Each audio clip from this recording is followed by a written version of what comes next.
tendrá lugar la cuarta mesa redonda, que versa sobre formar y actuar jóvenes protagonistas en la lucha contra las resistencias antimicrobianas. Invito a la moderadora María José González Muñoz, vocal de la Junta Directiva de la plataforma, en representación de la Conferencia Nacional de Decanos de Facultad de Farmacia, a subir al escenario. Pido un aplauso para ella. Bueno, buenas tardes a todos. En esta mesa lo que vamos a aportar o analizar es el papel que las nuevas generaciones tienen frente a la respuesta a las resistencias antimicrobianas, siempre bajo el enfoque de One Health con respecto a la perspectiva estructural y preventiva y alineada en este enfoque. En esta sesión se va a explorar primero la formación de los estudiantes y los jóvenes profesionales, que son los que en definitiva pueden actuar como palancas de cambio. En este marco se van a abordar también los avances en el uso prudente de antibióticos, el grado de integración en las dimensiones humana, animal y ambiental, y también las dificultades que existen para lograr una implementación homogénea y coordinada en el territorio. Finalmente, se debatirá el papel de las políticas públicas y las condiciones necesarias para traducir las estrategias actuales en cambios reales y sostenidos, incluyendo el espacio que se está dando a los jóvenes para participar e influir en este ámbito. Los invitados a esta mesa son las siguientes personas. En primer lugar, Cristina Herencia Rodríguez, que es investigadora del Grupo de Biología y Evolución de Microorganismos del Área 2 del Instituto Ramón y Cajal de Investigadores Sanitarios.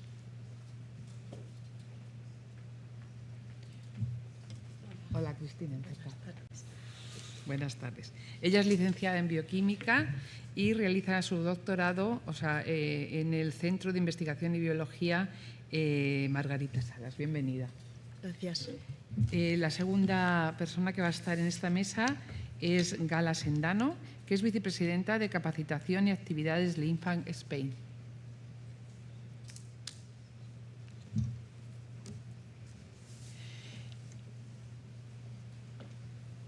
Muchas gracias.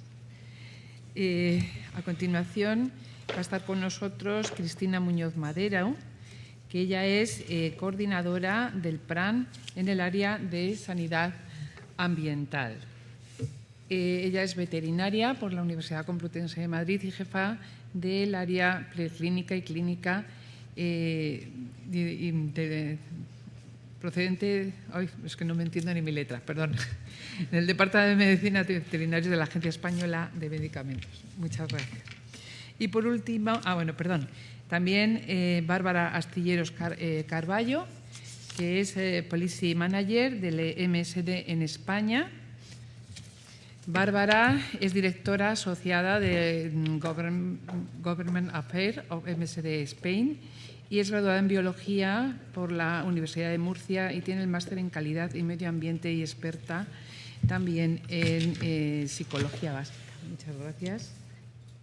Y por último, pues vamos a contar con Blanca Meleiro Rubio, que es promotora de la iniciativa Micromundo en la Universidad Complutense y profesora de Biología y Geología.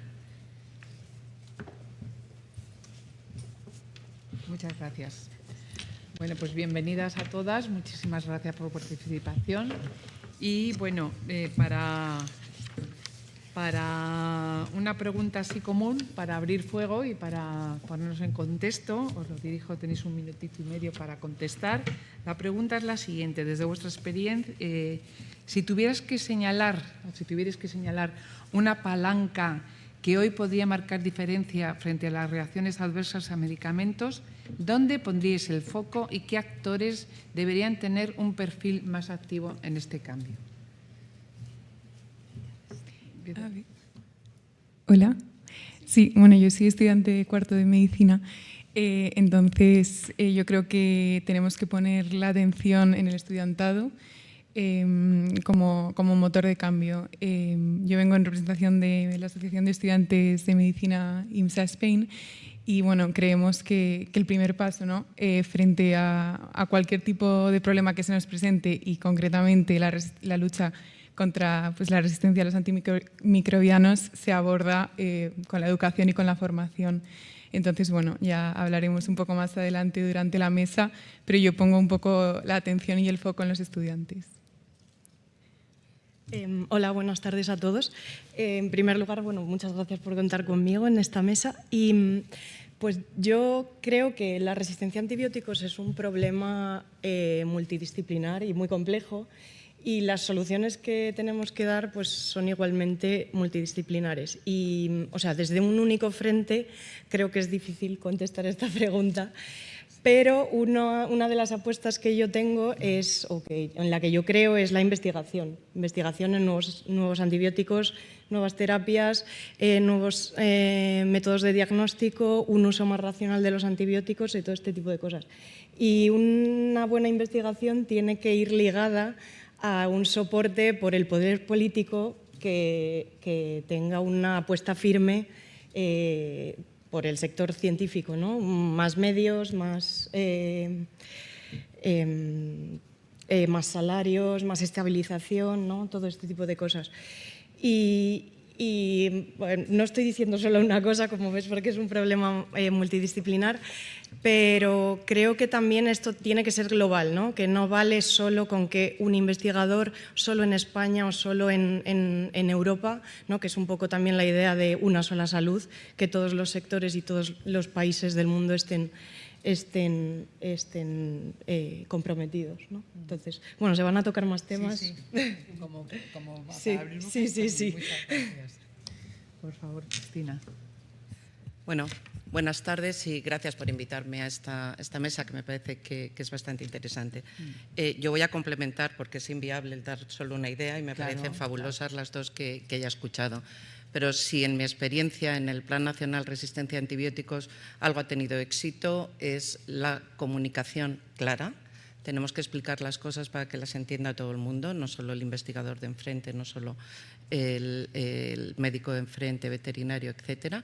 Comunicación clara y cambios de comportamiento. Trabajar en cambios de comportamiento mediante la concienciación, el trasladar a la gente la responsabilidad que tenemos cada uno. Una vez que tú le explicas su responsabilidad, creo que es muy difícil eludirla.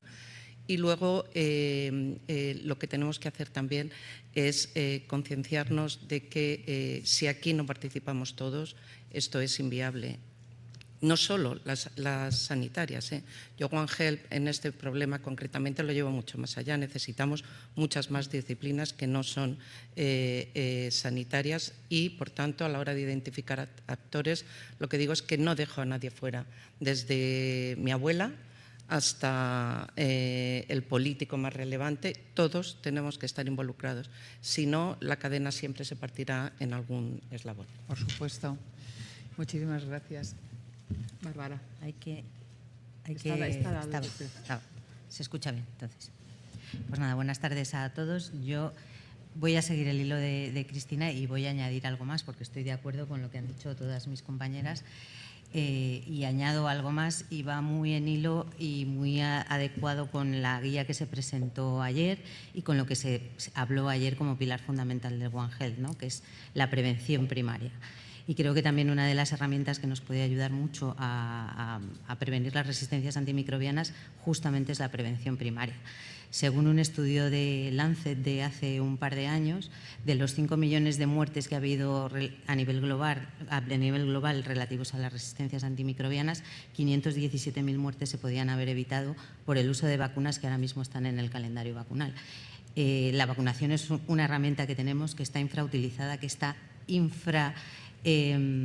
sustentada en el sistema sanitario y en el sistema agroalimentario, y en la medida que reforcemos esa utilización de la prevención primaria, pues vamos a ayudar a prevenir resistencias antimicrobianas, prevenir transmisión, prevenir uso inadecuado de antibióticos y, por lo tanto, pues las resistencias.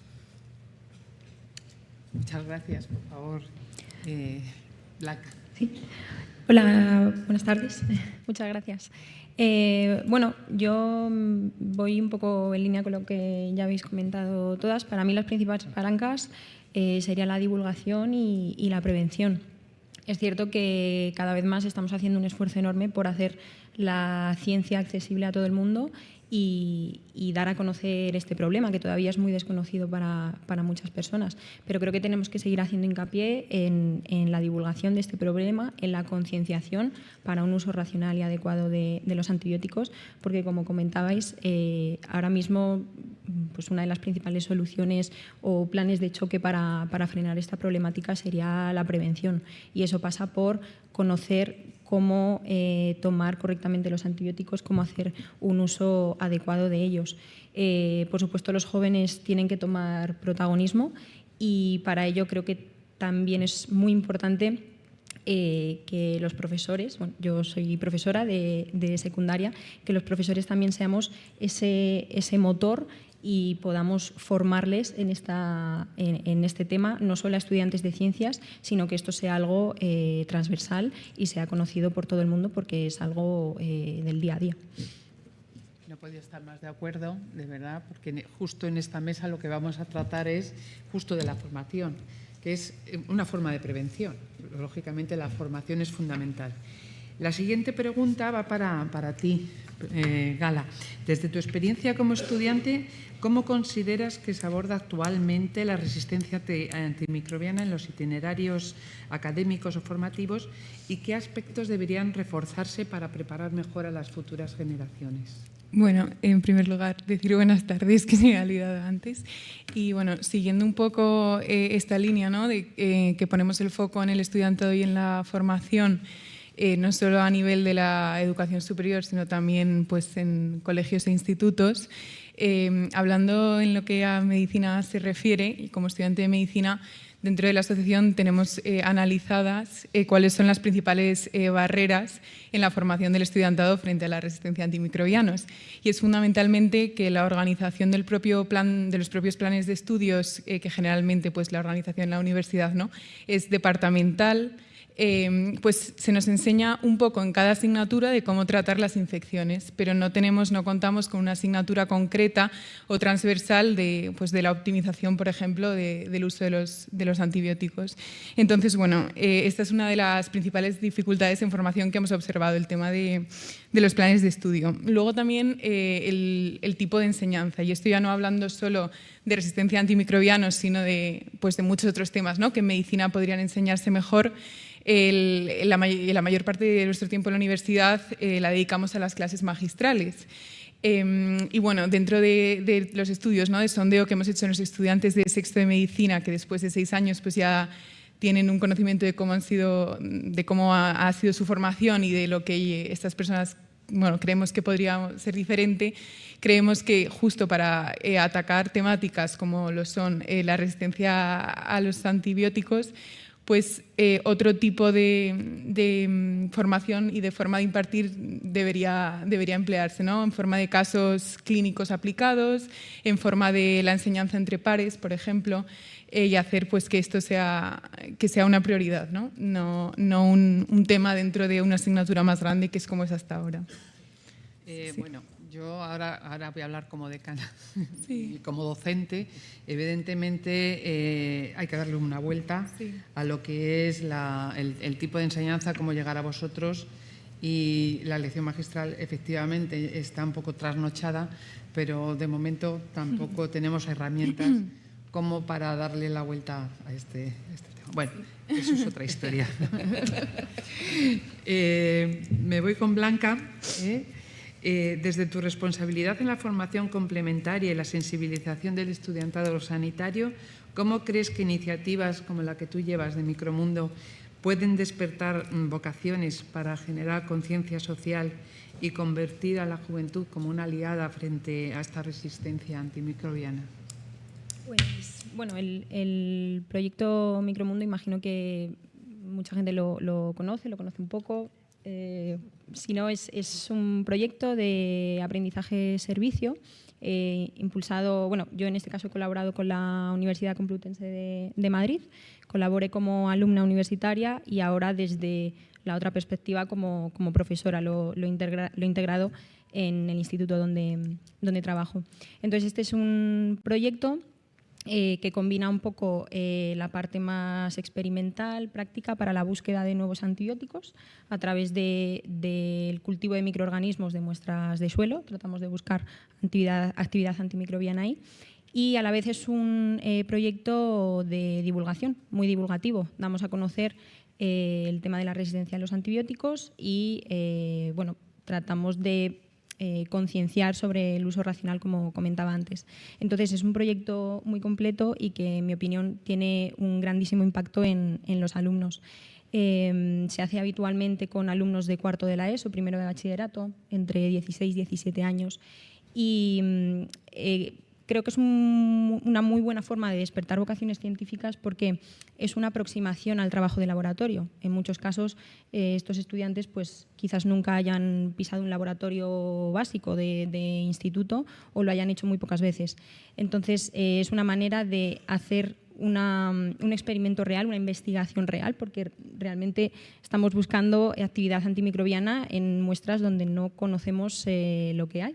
Es una investigación real, muy guiada, muy pautada, supervisada por los expertos universitarios que nos acompañan y a la vez también es muy divulgativo. En muchos casos es la primera vez que conocen este tema, ¿no?, a través del proyecto. Entonces, para mí tiene 3 componentes esenciales. Es un proyecto práctico, manipulativo, que, como digo, aproxima el trabajo de laboratorio a los alumnos, que puede despertar esas vocaciones científicas, ya que a través de ello pueden descubrir si les gusta ese tipo de trabajo, de laboratorio, de investigación, ¿no?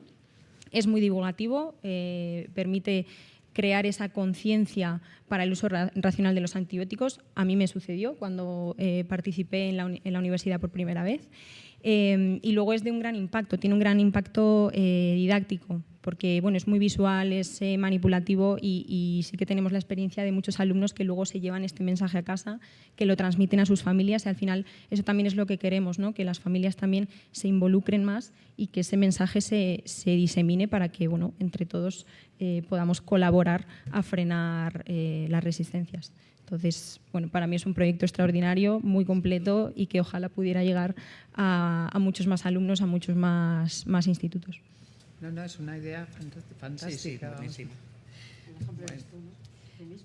Yo misma, sí. Yo trabajé en la universidad, estuve haciéndolo 3 años. Yo iba a los institutos a enseñar estos talleres, ¿no?, y a dar este mensaje, y ahora lo vivo desde la otra perspectiva. Quiero que vengan a mi instituto para que lo puedan hacer con mis alumnos. Sí. Pues es una de las formas, yo creo que más efectivas de formar.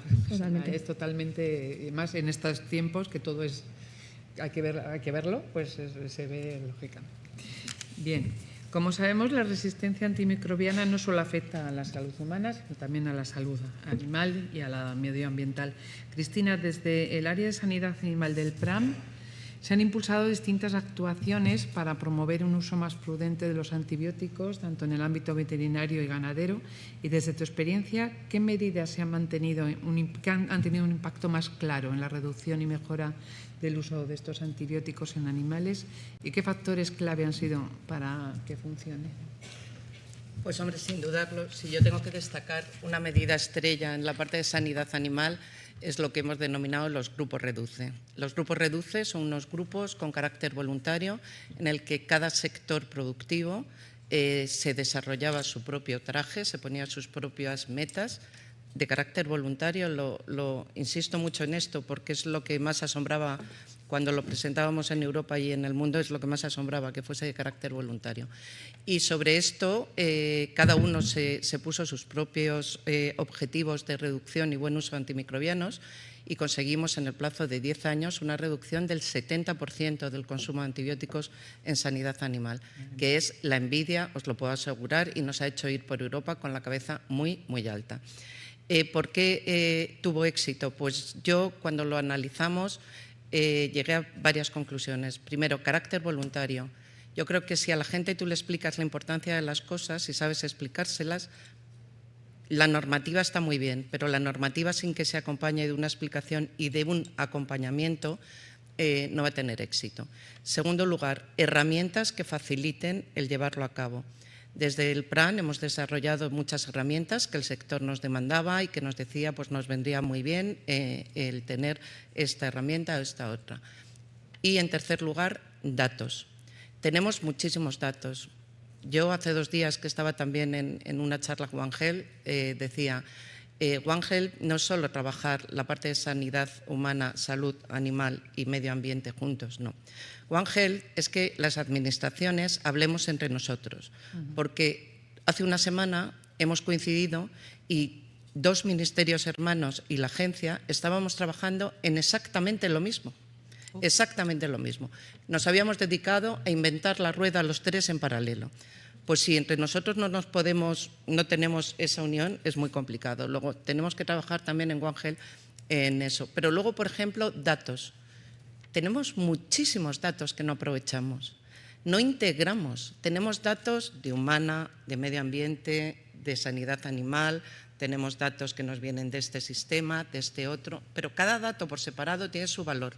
Pero si lo ponemos junto, tenemos una herramienta poderosísima. Y eso es lo que hicimos y esa es la información que le dimos a esta gente. No solo de la parte veterinaria, sino que integramos también la parte humana y con los 2 sacábamos unas conclusiones que permitían llevar a cabo unas medidas muy, muy orientadas. Y por último, formación. La formación no se tiene que quedar en las universidades, tiene que salir, la gente tiene que ir y tiene que formar.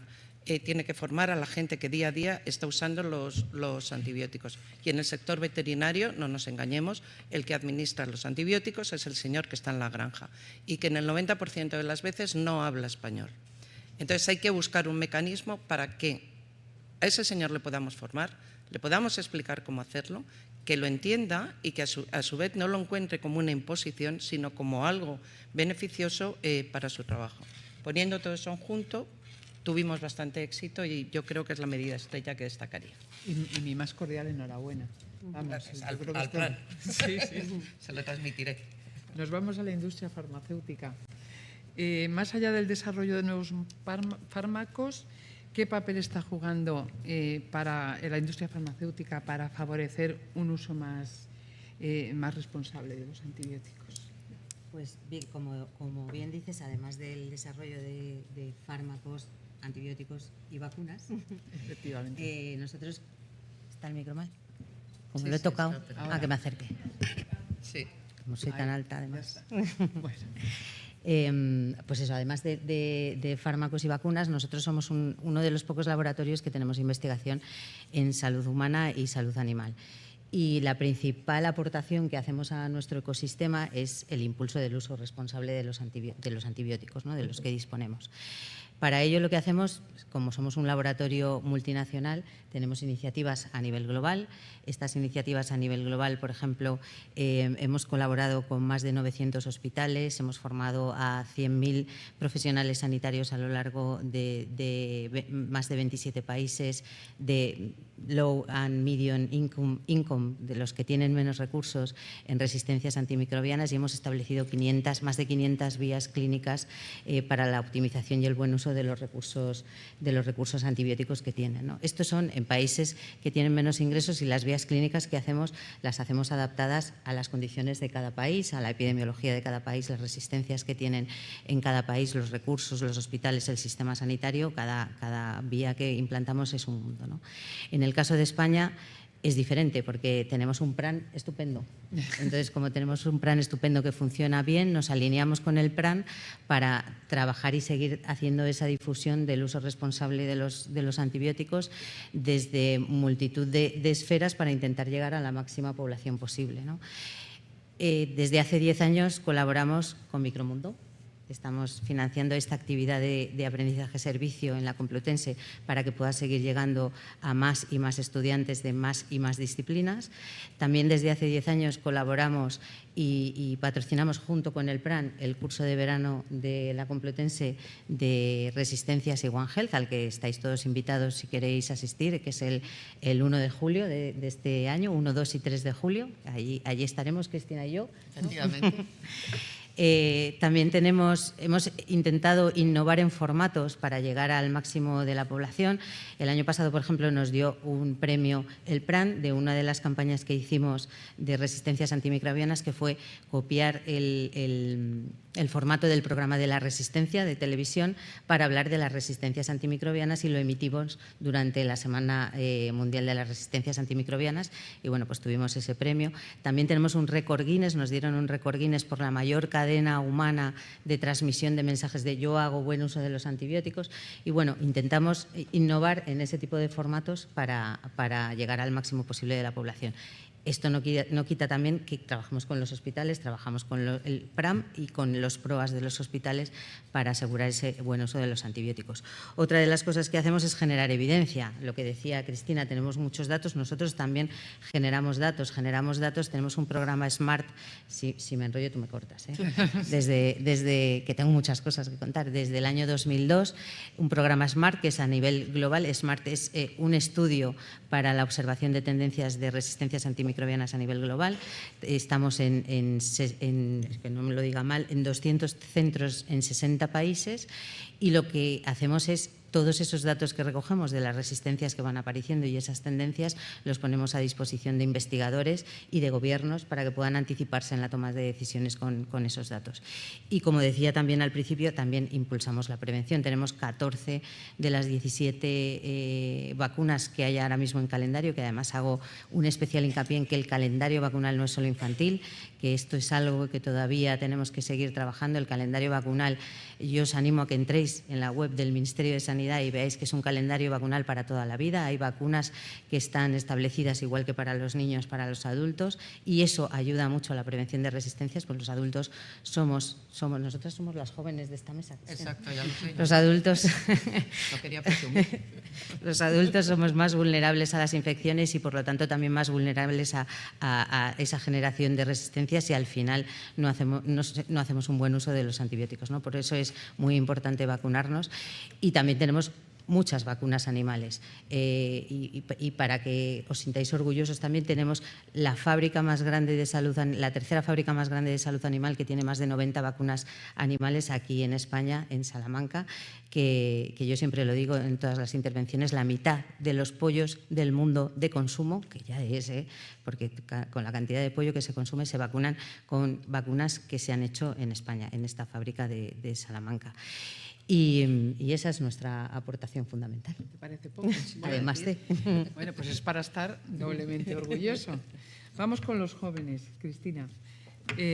¿Dónde dirías que están hoy las principales oportunidades de innovación en el ámbito de las reacciones adversas, tanto en diagnóstico, desarrollo de nuevos tratamientos o enfoques alternativos? ¿Y qué líneas de trabajo consideras que son las más prometedoras? Vale, antes de dar mi visión sobre lo que creo que son lo más prometedor a corto, medio y largo plazo, para que todos estemos un poco en mi manera de pensar, quería como recalcar que la resistencia a los antibióticos, o lo que entendemos por resistencia a los antimicrobianos, es la capacidad que tiene un microorganismo de adaptarse a un tratamiento antibiótico que antes funcionaba y que en un momento deja de ser funcional, y infecciones que antes eran fáciles de tratar de repente se complican mucho y tienen unas consecuencias que a veces son muy graves, ¿no? Entonces, este proceso es un proceso evolutivo. Es evolutivo para los microorganismos y es evolutivo también para nosotros en el proceso de cómo nos enfrentamos a desarrollar nuevos fármacos o nuevos tratamientos. De manera que si tenemos una infección, nosotros encontramos o desarrollamos un tratamiento para tratarlo. Pero una vez que damos ese tratamiento, la población de los microorganismos va a ser capaz de adaptarse, va a haber una población que va a sobrevivir por diferentes mecanismos, que va a ser la que en un siguiente punto genere otra infección. Entonces, en esa segunda infección nosotros vamos a encontrar un segundo fármaco, antibiótico, lo que sea, ¿no? Entonces, esto es un proceso reiterativo que hasta la fecha, o lo que yo creo es que las medidas que estamos tomando, se me oye si me echo para atrás, perdón, las medidas que estamos tomando o las que el abordaje clásico que tenemos hasta ahora y que a corto plazo utilizamos es un abordaje de reacción, ¿no? De acción-reacción. Tenemos una infección y encontramos un tratamiento o un antibiótico que sirve para esa infección. Y a largo plazo, luego doy un par de ejemplillos, yo creo que tenemos que movernos hacia abordajes que sean más proactivos, que seamos capaces de predecir en qué contexto van a aparecer diferentes poblaciones de bacterias multiresistentes que van a desplazar una población, van a colonizar y al final van a generar una infección, ¿no? Entonces, por dar algún dato, en cuanto al diagnóstico, yo creo que los diagnósticos tienen que ser rápidos, eficaces y baratos, ¿no? Para que haya una traslación al entorno clínico. Y rápidos digo porque el tiempo de reacción que tenemos desde que identificamos tenemos una infección, identificamos qué patógeno y le ponemos una solución es muchas veces crucial, ¿no? Entonces, pues técnicas de PCR, biosensores, ahora se está implementando mucho porque han abaratado muchísimo los costes en la secuenciación para identificar cuál es la resistencia que tenemos. En cuanto a nuevos tratamientos o además del desarrollo de nuevas moléculas y fármacos que desarrolla la industria farmacéutica, yo creo que a corto plazo deberíamos apostar por combinaciones de antibióticos. Combinaciones de antibióticos que ya se usaban, pero que aisladamente han dejado de ser efectivos, pero que puede que combinándolos entre sí consigamos que aumente la eficacia y de esta manera también evitas generación de nuevas resistencias, porque son antibióticos... ¿Querías añadir algo? No. Vale. Evitar nuevas resistencias. Las vacunas, que también ha comentado, que yo creo que desde la COVID hemos visto que es una cosa potencialmente muy viable. Lo que pasa que contra la resistencia a antibióticos yo creo que es a veces un poco difícil, aunque creo que hay algunas ya de Pseudomonas, Acinetobacter, ¿no? Creo que a veces es difícil distinguir entre amigas y enemigas cuando la que lleva la resistencia es la misma. Pero bueno, está ahí habiendo muchísimo campo, que eso yo creo que es a muy corto plazo.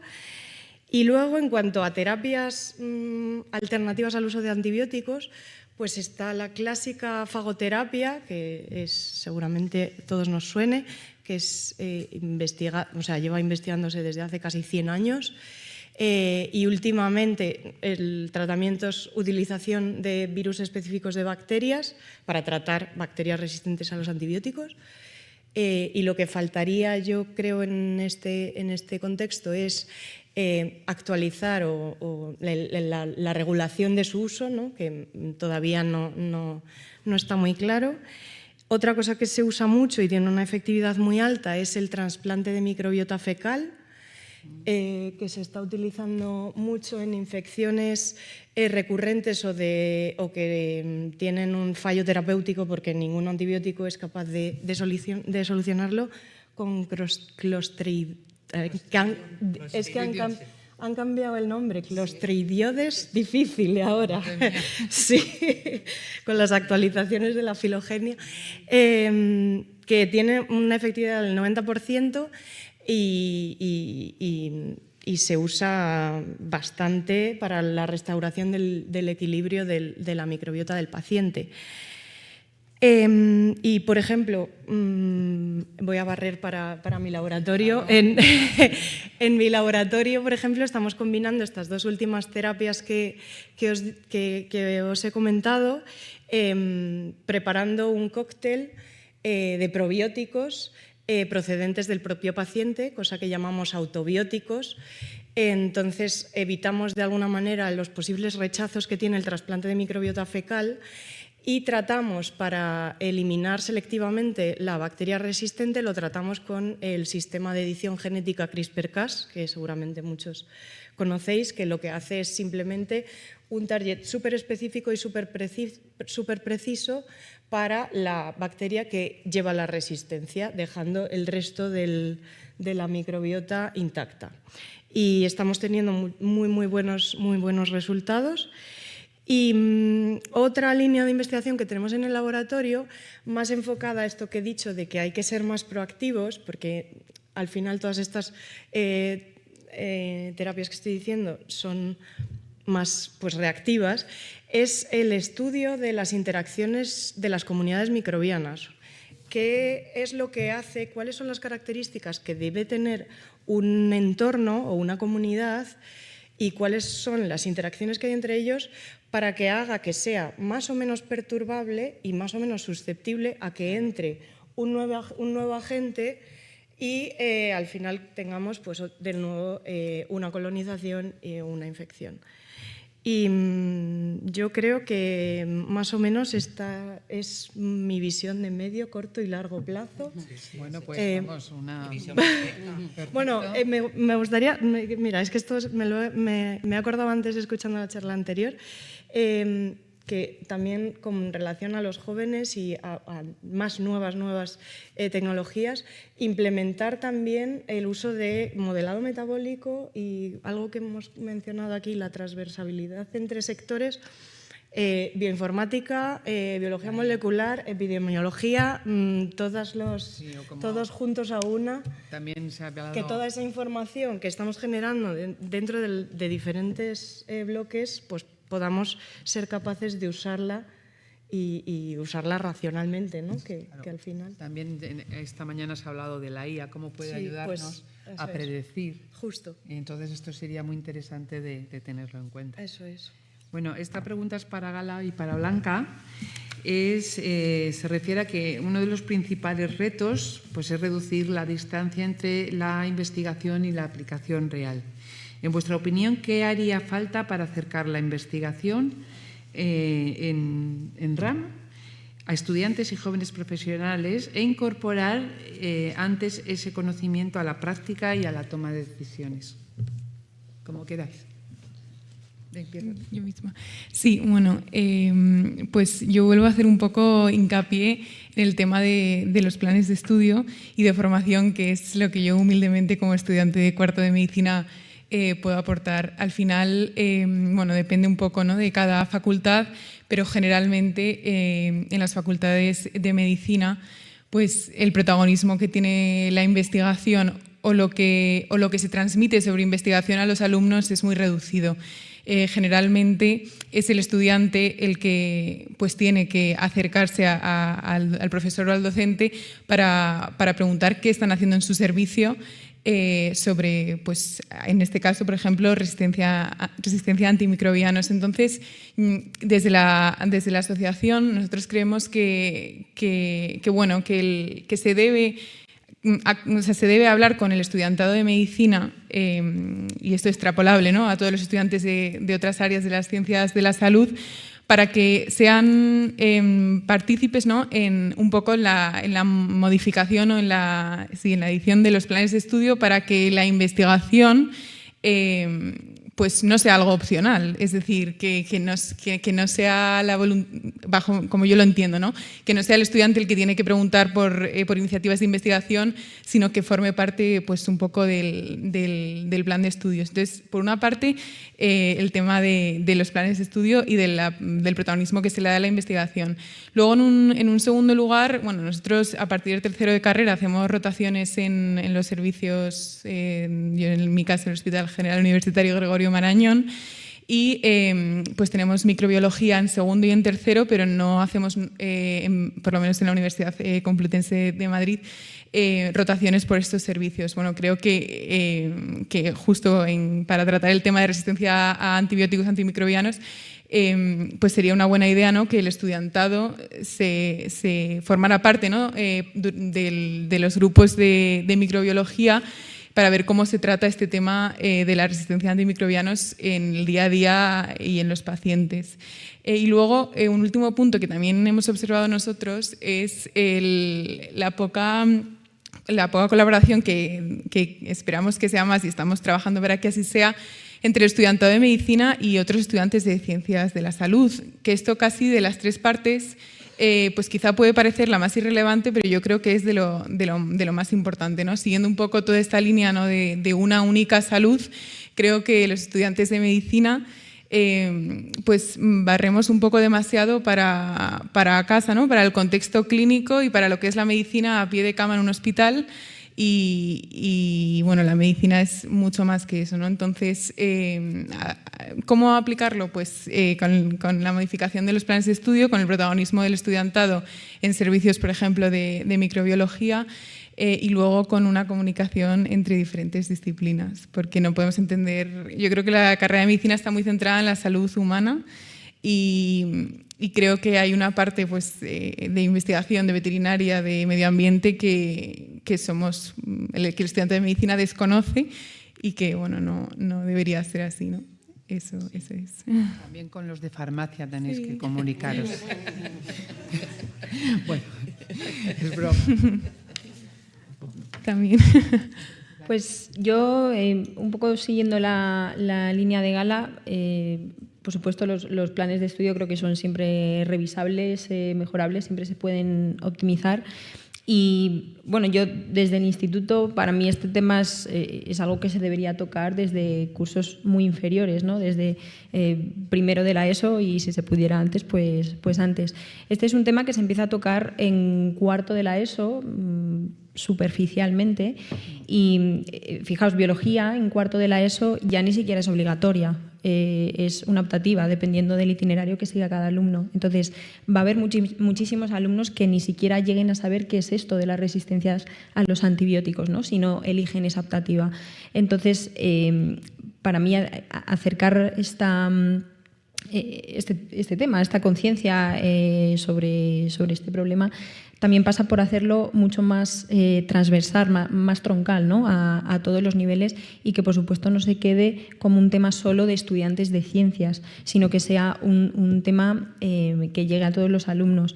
Desde el instituto y utilizando también como vehículo el proyecto Micromundo, hemos intentado hacer dinámicas de divulgación entre iguales, que lo llamamos, para que los propios estudiantes que realizan el proyecto Micromundo y que se forman más en este tema puedan ir a otras clases, a otros niveles, a divulgar, ¿no? A hacer esa pequeña labor divulgativa, pues no solo a través de típicas charlas o presentaciones que para bueno, estudiantes adolescentes pueden ser un poquito más tediosas, pero a través de dinámicas de gamificación, por ejemplo, ¿no? Yo recuerdo en una experiencia que hicimos, pues los propios alumnos que participan en el proyecto tenían que diseñar un juego con unas normas, ¿no? Como una especie de OCA o de parchís en el que pues, si te sale un virus no lo puedes curar con un antibiótico, ¿no? Por ejemplo. Entonces, ellos a través del diseño de este juego, de estas normas, también integran muchísimo más de ese conocimiento.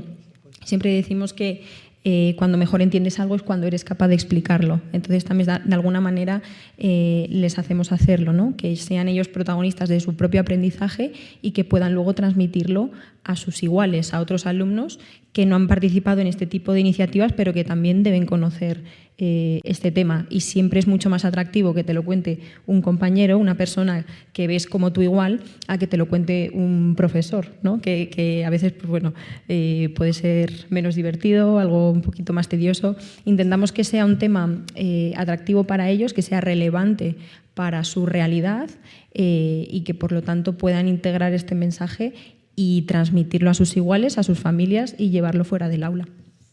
Por supuesto que así, vamos, lo aprenden mejor que si estuvieran matriculados en la asignatura. Sí. Vamos, desde luego una iniciativa fabulosa. Enhorabuena. Gracias. Bueno, Bárbara, vamos allá. La concienciación es una de las palancas claves para frenar esta RAM. Desde tu experiencia, ¿qué está fallando a la hora de trasladar la concienciación a cambios reales en el comportamiento? Pues yo creo que aquí habría que diferenciar entre lo que es la concienciación dentro de los sistemas sanitarios o agroalimentarios y lo que es la población general. Si me circunscribo a la población general, creo que lo que está fallando es la percepción de riesgo. O sea, creo que la población general, cuando oye hablar de las resistencias antimicrobianas o ha tenido un caso de sepsis en su familia o algo así, o no somos capaces de transmitir la magnitud del problema y hacerlos partícipes de la magnitud del problema. Entonces, yo creo que ese es el principal fallo. En el caso del sistema sanitario, yo creo que ahí sí son más, son más conscientes de lo que es el problema, y lo que necesitamos es ver, y lo decía Cristina al principio, el cómo las campañas y la formación que hacemos se traduce en cambios de comportamiento, porque al final todos vivimos en una vorágine rápida de un mundo rápido que, aunque determinados mensajes nos impacten, no acaban calando en ese cambio de comportamiento. Entonces, creo que deberíamos hacer una evaluación mayor de las campañas que hacemos, de la formación que hacemos, para analizar dónde estamos llegando, dónde no estamos llegando, a qué tipo de perfiles llegamos si no llegamos. Primero, para adecuar mejor las campañas de la formación o las campañas de concienciación, y segundo, para evaluar esos cambios de comportamiento, si se están produciendo o no, y ir aprendiendo del propio camino, ¿no? Ir haciendo camino al andar, pero evaluando lo que estamos haciendo. Muy bien, muchas gracias. Me voy con Cristina. Desde el ámbito de la investigación y la innovación, ¿qué papel creéis que pueden desempeñar estos proyectos, no solo en la generación de conocimiento, sino también en la divulgación y en la sensibilización de la población al frente de las ramas? Pues aquí en la sesión anterior se ha hablado un poco de cuál es nuestro papel, creo que has sido por aquí, cuál es nuestro papel y si había alguna otra manera de que desde el otro lado también hubiese una manera de, oye, tengo que hacerlo yo todo, porque en los últimos años, cuando presentamos proyectos para ser financiados, proyectos de investigación, hay un apartado claro que dice cuál es el impacto en la sociedad, cómo va usted a divulgar los resultados y cómo va a dar visibilidad al problema, ¿verdad? Entonces, yo creo que, ligado un poco a lo que está diciendo, no somos conscientes, o sea, la sociedad no es consciente y hay que implicarla. Y la manera de implicarla no creo que sea dando datos dramáticos de dentro de 50 años las muertes por resistencia a antibióticos van a ser todas estas. Creo que hay datos reales que ya se han dado en la mesa, que, por ejemplo, yo cuando he tenido que dar charlas un poco más divulgativas, también doy datos como de las muertes por accidentes de tráfico, que son la mitad en España, son la mitad que por muertes directas por infecciones multiresistentes. Y en las noticias nos salen todos los días cuántas muertes de tráfico al año ha habido en 2025, en 2024, en 2026, ¿no? Entonces yo creo que hay que efectivamente cambiar la manera. Y esto que estoy haciendo yo, que formar no es dar datos, y informar no es dar datos, porque al final, ¿yo qué hago en mi día a día con ese dato? Pues vale, ¿no? Yo creo que consiste en dar herramientas, y herramientas para hacer que entendamos. Y yo creo que la iniciativa de Micromundo, que nos hace, pues nos marca un camino, ¿no? Que además de estos talleres que hacen en el instituto, yo en mi laboratorio participamos porque también hacéis podcasts. Y los podcasts son accesibles, no hace falta ser un alumno ni seguir estando en el instituto para escucharlos. Y se hacen entrevistas a investigadores y a personas que te va explicando sin tecnicismos, de una manera súper simple, cuál es el problema, qué podemos hacer, oye, qué está pasando o qué estamos investigando, como para ver de una manera un poco más tangible el trabajo de investigación o científico, ¿no? Y quería referirme a lo de la sesión anterior porque yo creo que este esfuerzo tiene que ser bidireccional, en el sentido en el que yo, como científica, como investigadora, tengo que hacer un esfuerzo para hacerme entender y para que el problema que tenemos podamos todos juntos hacerle frente, pero creo que desde el poder político y desde las instituciones también se tiene que hacer un esfuerzo. Entonces, yo pienso, por ejemplo, yo trabajo en el Instituto de Investigación Ramón y Cajal y pienso que desde que está en el Hospital Ramón y Cajal, y yo pienso que si igual desde atención primaria, una manera igual de formar dentro de vuestro plan de educación, tú llegas como paciente y tengo una infección, llego como paciente y, oye, igual si me dicen que en la puerta de al lado me han cogido unas muestras, me están dando un tratamiento, este tratamiento es por esto, pero igual no es visible que en la puerta de al lado hay un equipo investigador estudiando específicamente esa muestra que tú estás teniendo para poder darte un tratamiento más eficaz o mejorarlo en la próxima vez, o no sé. Creo que desde ese otro lado no solo nuestro esfuerzo tiene que ser hacer entender cuál es el problema, sino que desde el otro lado también se nos tiene que visibilizar un poco que a veces estamos como ratas ahí, que nadie sabe lo que hacemos y creo que desde otros sectores también hay que dar visibilidad a ese trabajo. Por supuesto, claro que sí. Bueno, Cristina, nos vamos a las políticas públicas y hacia el futuro. Qué fácil. Mirando para adelante en los próximos años, ¿qué instrumento concreto, normativo, organizativo, de seguimiento, de financiación, consideras más importante para consolidar cambios sostenidos en este uso prudente del medicamento? Mira, yo creo que las políticas públicas son necesarias, pero son necesarias si cumplen varias condiciones. Una de ellas es que se haga normativa desde la realidad. No se puede hacer normativa desde despachos. La normativa se tiene que hacer involucrando a la gente que luego la va a sufrir. Y tú, esa gente, es la que te va a transmitir lo que es real y lo que no es real. Porque nos hemos encontrado muchas veces que cuando hemos adoptado una normativa, la gente que la tenía que aplicar te dice: eso no es posible en la vida real y hay que cambiarlo. Si los involucramos desde el principio, pues todo eso será más fácil. Y luego, una vez que lo involucres, lo que tenemos que tener es la perspectiva One Health. Mirad, se nos llena la boca de One Health. Todos somos One Health. Pero yo estoy harta de que me inviten a congresos One Health de humana o congresos One Health de veterinaria. Y dices, pues exactamente la idea de One Health, es decir, luego en la práctica es muy difícil aplicar en tu día a día el One Health. Y se necesita. Entonces, las políticas públicas tienen que partir primero de que logremos explicarle a los políticos, que no es fácil, cuál es el concepto One Health, la importancia que tiene de su aplicación real y luego, que les gusta muchísimo, económicamente lo que ahorran unas políticas One Health bien establecidas. Una vez que los tengamos convencidos, lo que digo, desde la realidad, tener en cuenta cada uno de los sectores. Y luego el poder hacer una trazabilidad para que no se nos quede nada fuera. Mirar, por ejemplo, cuando hablamos, poneros en veterinaria, entonces hablamos de impacto de tal, bioseguridad, tal, y la gente piensa en animales de producción. Y tú dices, ¿sabéis qué grave problema tenemos? Que no sabemos las mascotas que tiene la gente en su casa, porque mascota ya prácticamente puede ser cualquier cosa. Entonces, pues uno tiene una serpiente, otro tiene un tal, y es que no sabemos lo que existe como mascota y no sabemos lo que nos puede transmitir esa mascota y qué impacto está teniendo. Luego, tenemos que hacer la trazabilidad de eso. Núcleos zoológicos, la mitad no los tenemos declarados, no sabemos lo que tenemos allí.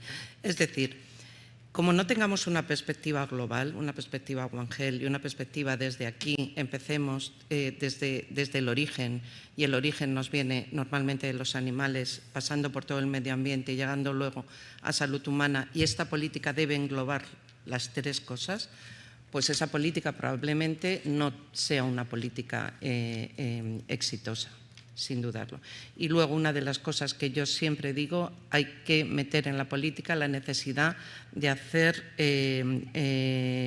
para preparación, de hacer casos y cómo reaccionaríamos en esos casos. Mirad, os voy a contar una cosa que puede ser muy sencilla. Se necesita un medicamento, ese medicamento no existe en un país, y ahora tenemos herramientas a nivel europeo donde se pregunta a otros países si lo tienen y te dicen yo lo tengo y te lo dono. Muy bien, te lo dona y te lo llevan a la frontera. A partir de la frontera, cada país se tiene que hacer cargo de ese medicamento. Pues una de las cosas que no está establecida es quién se encarga de ese medicamento, quién lo tiene que hacer, ministro de Asuntos Exteriores, no sé qué, no sé cuánto. Ahora está establecido, pero me refiero. Y dices, llegaba a la frontera y decías, no, yo no firmo, a ver si, no, yo no. Y tenías un medicamento necesario que no podía pasar. Bueno, pues el hacer simulacros puso de manifiesto esto, que realmente se tiene que hacer. Con lo cual, todas esas políticas deberían de obligarnos a hacer simulacros desde la investigación, desde qué podemos necesitar hasta la práctica y desde luego involucrando a todas las autoridades, sin duda. Por supuesto, muchas gracias. Bárbara, hemos escuchado las prioridades desde el ámbito público y desde la industria. ¿Qué añadirías o reforzarías para avanzar hacia cambios sostenidos en el uso de antibióticos? Perdón. Como vamos mal de tiempo, voy a intentar ser rápido. Sí. Entonces, yo desde la industria proponemos un sistema de incentivos y de incentivos desde una amplia perspectiva. Incentivos a la investigación, que lo decía Gala, pero incentivos también a la investigación y el desarrollo de nuevos fármacos. Hay que tener en cuenta que los antibióticos se desarrollan, el desarrollo de cualquier fármaco es muy costoso y requiere mucho tiempo de investigación y mucha inversión, y el desarrollo de nuevos antibióticos es desarrollar un producto para que se use lo menos posible. Entonces necesitamos de incentivos para que todas las compañías farmacéuticas y todas las entidades públicas y privadas nos pongamos a investigar en nuevos antibióticos. Nosotros somos de los pocos que investigan, pero porque al final no resulta una inversión rentable el investigar en antibióticos porque están dirigidos a usarse lo menos posible. Y luego, además, si surgen resistencias, pueden dejar de ser efectivos. Luego, la inversión es muy arriesgada. Luego, lo que decía Gala también al principio, el intentar desarrollar diagnósticos rápidos, que cuando desarrollemos los antibióticos también podamos desarrollar esos kits de autodiagnóstico que sean rápidos y que hagan que el tratamiento sea certero y podamos poner el antibiótico que realmente funciona. Y finalmente, y no me voy a repetir ya mucho más, alinear el PRAN y todos los temas relacionados con resistencias con el plan de inmunización y la prevención primaria. Muy bien. Bueno, pues vamos tras todo lo que hemos expuesto en esta mesa, vamos a volver al punto de partida y al corazón de la cuestión. ¿Qué espacio deberían ocupar los jóvenes que todavía no están ocupando para poder liderar la lucha contra el RAM? Tenéis un minutito de oro para cerrar la mesa. De empezar por los jóvenes. Sí. Pues yo creo que en primer lugar, pues es muy importante que los jóvenes tengamos espacios en la conversación pública, pero no solo. Es decir, que pues los jóvenes también podamos ocupar puestos de toma de decisión en los cuales aportemos nuestra experiencia de lo que estamos viviendo en este momento en 3 pilares, para sintetizar, que ya nos vamos a repetir sino demasiado. Como estudiantes, yo pienso en la concienciación, en un inicio de una divulgación amigable que llegue a todo tipo de usuario del Sistema Nacional de Salud.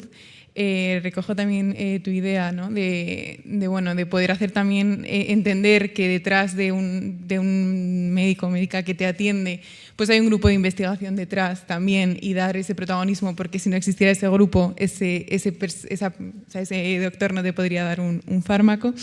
Y luego, pues yo, para barrer un poco para casa, el tema de los planes de estudio, que al final es el primer contacto que tiene un futuro profesional de la salud con lo que luego va a recetar y con lo que luego va a intentar transmitir a los pacientes. O sea que yo me quedaría con ese resumen. Cristina. Recojo todas tus ideas y 3 pilares igual: la concienciación, que sea un esfuerzo global, interdisciplinar y que aumente la financiación. Y ¿qué papel deberían usar los jóvenes así como concreto? Creo que todos, a todos los niveles y en todos los sectores. Y bueno, yo en mi laboratorio intento ir un poco, remar en contra de la toma de decisiones jerárquica clásica e intentar siempre dar voz, porque hay gente que que se está formando todavía, bueno, todos nos estamos formando, pero hay gente que acaba de estudiar muy recientemente cosas que son novedosas y cosas facetas que se están aplicando ahora en investigación, pues lo que hemos dicho, inteligencia artificial, secuenciación, bioinformática, modelos computacionales. Entonces, intentar dar voz a todos y tratar de hacer un coliderazgo, cada uno dentro de las posibilidades, pero intentar darles voz a todos. Por supuesto, y colaborar. Sí. Cristina. Bueno, yo voy a repetir una cosa que siempre digo en Micromundo cuando hacemos la apertura, el cierre del proyecto. Y es que les digo, vosotros estáis muy contentos, pero ahora tenéis una gran responsabilidad. Os acaban de hacer embajadores de esto. Y ahora tenéis la responsabilidad de ir vosotros, cada uno de vosotros, en vuestra casa, en vuestro cole, en vuestro instituto, e ir transmitiendo todas estas ideas. Es una gran responsabilidad. Y muchas veces se me han acercado y dicen, oye, no había yo caído en que ahora tenía yo esa responsabilidad, pero me gusta, me gusta. Entonces, los jóvenes tienen un papel fundamental, primero porque son jóvenes, entonces de momento tienen un entusiasmo bárbaro y puedes conseguir de ellos grandes. Yo, Micromundo, me alucina cada año las propuestas que hacen, me sorprenden cada año más. Pero además yo creo que es importante dejarles, primero, que asuman su responsabilidad y luego darles foros, darles posibilidades donde ellos puedan actuar y donde ellos puedan ir. Yo, por ejemplo, siempre lo digo en la Asociación de Pacientes, que he hecho en falta jóvenes. Claro. De verdad, he hecho en falta jóvenes y que yo entiendo que a lo mejor la gente no quiere que luzca como un paciente. Bueno, pues sí, tiene que estar ahí, ha sido paciente, exactamente igual que los demás, y he hecho en falta jóvenes. Yo creo que darles más posibilidades y más foros donde ellos puedan participar y donde ellos puedan aportar pues todo aquello que tienen, que es muchísimo. Bárbara. Pues teniendo en cuenta que el problema de las resistencias es actual, pero fundamentalmente futuro, creo que se necesita más asociacionismo de los jóvenes, que esos embajadores de Micromundo y de otras iniciativas como Micromundo asuman esa responsabilidad de dispersar el mensaje e incluso y me remito a la mesa anterior, que sean capaces de hacer ese shaping político y ese push en las entidades políticas para que asuman el problema de las resistencias y lo integren dentro de las políticas públicas.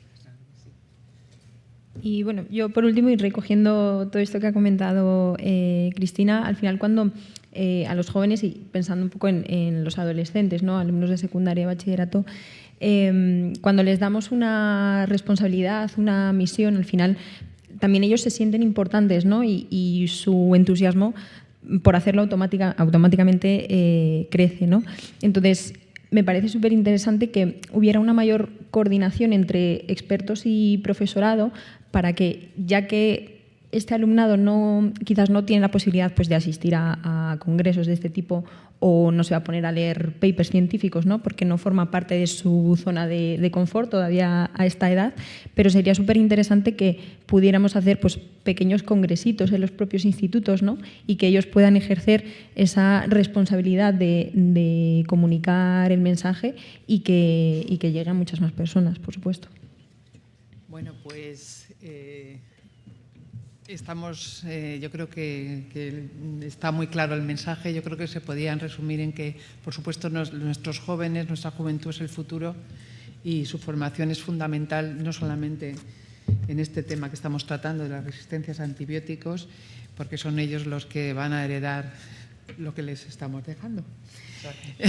Bueno, si tienen alguna pregunta, pocas, porque nos hemos salido un poquito, pero bueno. Madre mía. Sí. Hola, yo solo un comentario, que estábamos hablando de concienciación. Yo trabajo en hongos, entonces cada vez que se dice antibiótico yo intento, por favor, hay que intentar decir antimicrobiano, porque los antifúngicos también están siendo un problema a la resistencia, y entonces creo que es importante que nosotros mismos también nos concienciemos en que tenemos que transmitir eso. Y otro comentario que me ha gustado mucho lo que habéis comentado, una cosa que comentaba yo el otro día con los médicos, es que respecto a esto de lo de los accidentes, ¿no? Muchas veces, casi siempre, causa de muerte, fallo multiorgánico, y eso es lo que inicialmente los números son esenciales, y ahí hay que intentar también concienciar en hacer el esfuerzo el por qué realmente es la causa de muerte. Gracias. Hola, buenas. ¿Se me oye? ¿Sí? ¿Sí se me oye? Ahora. No, lo primero, muchas gracias. Ha sido súper interesante y agradeceros la lucha, porque es un temón, y creo que poner a los jóvenes en el centro es súper importante. Yo quería conectarlo con una sesión que ha habido esta mañana sobre el tema de gestión de aguas, que me parece bastante interesante también para la RAM. Obviamente estamos viendo que está súper conectado. Yo vengo desde el Programa de Naciones Unidas para el Medio Ambiente, y cuando hablamos en el enfoque One Health, y sobre todo cuando hablamos de las dimensiones medioambientales, existe un creciente reconocimiento de que obviamente uno de los desafíos es la contaminación que viene de los residuos farmacéuticos. Y bueno, parece que eso nos afecta a la salud humana, animal, y también en el medio ambiente, ¿no? Entonces, en ese contexto, y también porque se ha mencionado en otras sesiones el rol de la Unión Europea en empujar regulación, se ha mencionado la directiva de aguas residuales que se está hablando ahora. Hemos mencionado en la sesión anterior el principio de quien contamina paga, los tratados de funcionamiento de la Unión Europea y cómo esto está ahí presente. Quería dirigir la pregunta a Bárbara, sobre todo por ver y por conocer cómo ve MSD la responsabilidad, aunque no sé si esa es la palabra correcta, del sector farmacéutico en asegurar que avanzamos hacia unos modelos de producción, de prevención también, porque hablamos de One Health, hablamos de prevención sobre todo, que sean modelos de gestión quizás más preventivos, más transparentes, y bueno, de cara sobre todo a las expectativas que las nuevas generaciones, que los jóvenes, yo creo que tenemos con todos estos temas, y una amenaza como la RAM desde luego tiene que estar en boca de todos y no sé, preocupa. Entonces, bueno, por saber cuál es un poco la mirada a largo plazo desde el punto de vista de las farmacéuticas. Pues yo te puedo hablar desde PSD y compartido además con muchas farmacéuticas. Nosotros, como decía antes, tenemos ese compromiso One Health, y desde ese compromiso One Health con este tema de quien contamina paga estamos comprometidos. De hecho, ahora con esta normativa del Urban Wastewater Treatment Directive, que nos obliga a hacer la depuración cuaternaria de las aguas residuales, estamos trabajando con el Ministerio de Transición Ecológica, estamos trabajando con el Ministerio de Sanidad, y estamos convencidos de que es algo que tenemos que hacer, pero hay que diferenciar bien qué tipo de impacto estamos teniendo, porque nuestras fábricas y lo que son todos los residuos de la producción de los fármacos no tienen ningún impacto ambiental, porque tenemos unas normas muy estrictas en cuanto a la utilización del agua y en cuanto a los vertidos de residuos y el tratamiento de todos los residuos de las partes de las fábricas. Lo que ahora el Urban Wastewater Treatment Directive nos obliga a depurar es todo lo relativo a las excretas, porque tú ingieres el medicamento, pero al final lo excretas, y de hecho por eso tenemos que depurar las aguas residuales urbanas, que es donde va a parar pues las excretas de todos los fármacos que estamos consumiendo. Desde esa perspectiva estamos totalmente a favor de ponernos manos a la obra, y de hecho lo que te decía, ¿no? Estamos manos a la obra. Lo que no tenemos muy claro es si solo somos el sector cosmético y el sector farmacéutico los que añadimos esos contaminantes cuaternarios al agua. Entonces, bueno, pues el impacto presupuestario de este tratamiento cuaternario es muy alto porque se nos imputa no solo el gasto de lo que sería el fungible de estos SEDAR cuaternarios, sino también la obra civil, porque de hecho España está ahora mismo denunciada por segunda vez por la Unión Europea porque no tiene ni siquiera instauradas las depuraciones terciarias, ¿no? Entonces se tiene que poner al día el país o la nación con las depuraciones terciarias y sobre esa nosotros montar las cuaternarias. ¿Qué es lo que queremos? Que en 2030 se haga un análisis, que es cuando la ley abre esa oportunidad, se haga un análisis exhaustivo de cuáles son esas depuraciones cuaternarias y con esos contaminantes cuaternarios, y con eso ver que otros sectores estamos implicados también para proceder a esa depuración. Pero, por supuesto, sí queremos tener ese agua depurada y lo vamos a hacer.